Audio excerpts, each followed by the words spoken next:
حكم صلاة العشاء مع الإمام إذا كان يصلي صلاة التراويح؟ ائتمام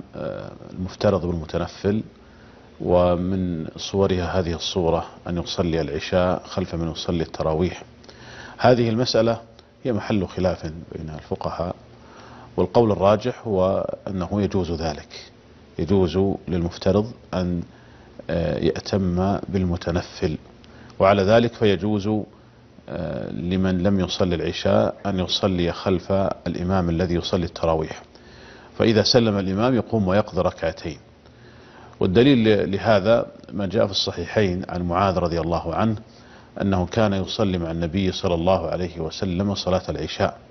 ثم يرجع ويصلي بقومه، وفي حقه نافلة وفي حقهم فريضة، فهم قد ائتموا به وهم مفترضون وهو متنفل، وقره النبي عليه الصلاة والسلام على ذلك، فدل هذا على صحة ائتمام المفترض بالمتنفل. وعلى هذا نقول لا حرج في أن يصلي الإنسان صلاة العشاء خلف الإمام الذي يصلي صلاة التراويح، ويصلي بنية العشاء، فإذا سلم الإمام قام وأتى بركعتين